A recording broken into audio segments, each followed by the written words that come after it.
বৃহস্পতিবার সিপাহীজলা জেলা শাসক অফিসে ৮ দফা দাবি নিয়ে ডেপুটেশন প্রদান করে বিশালগড় জেলা কংগ্রেস কর্মী ও নেতৃত্বদের উপস্থিতিতে এই ডেপুটেশন কর্মসূচি অনুষ্ঠিত হয়। জানা যায়, বিভিন্ন জনস্বার্থমূলক সমস্যা এবং সাধারণ মানুষের দাবি দাওয়া নিয়ে জেলা প্রশাসনের দৃষ্টি আকর্ষণ করতে এই কর্মসূচির আয়োজন করা হয়। কংগ্রেস নেতৃত্ব সিপাহীজলা জেলা শাসক অফিসে গিয়ে ডেপুটি কালেক্টর দেবশ্রী দাশগুপ্তর হাতে ৮ দফা দাবি সম্বলিত স্মারকলিপি তুলে দেন। দলীয় নেতৃত্বের অভিযোগ, রাজ্যের বিভিন্ন এলাকায় সাধারণ মানুষ নানান সমস্যার সম্মুখীন হলেও প্রশাসনের তরফে সেইভাবে কার্যকর উদ্যোগ গ্রহণ করা হচ্ছে না। তাই মানুষের স্বার্থে দ্রুত পদক্ষেপ গ্রহণের দাবি জানানো হয় ডেপুটেশনের মাধ্যমে।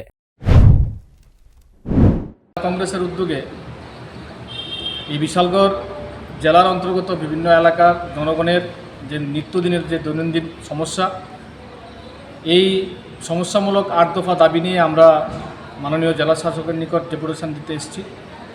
জেলা শাসক অনুপস্থিত, ওনার অবর্তমানে আমাদের এই জেলার যিনি জেনারেল সেকশনের ডিসিএম আছেন ম্যাডাম আমাদের ডেপুটেশন গ্রহণ করেছেন। আমাদের এই দাবিগুলোর মধ্যে মূলত রয়েছে বর্তমান সময়ে অস্বাভাবিক রান্নার গ্যাসের মূল্যবৃদ্ধি, কালোবাজারি হচ্ছে, এইটাকে রোধ করা এবং বিদ্যুৎ পরিষেবা খুবই খারাপ, খুবই নগণ্য। এই পরিষেবাকে দ্রুত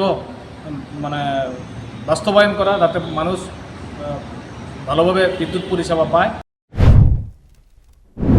এই দিনের কর্মসূচিতে উপস্থিত কংগ্রেস নেতৃত্ব জানান, দাবি পূরণ না হলে আগামী দিনে বৃহত্তর আন্দোলনের পথে হাঁটতে বাধ্য হবেন তারা। এখন দেখার বিষয় কংগ্রেসের উত্থাপিত এই ৮ দফা দাবির প্রেক্ষিতে জেলা প্রশাসন কি পদক্ষেপ গ্রহণ করে। Bureau report, news now.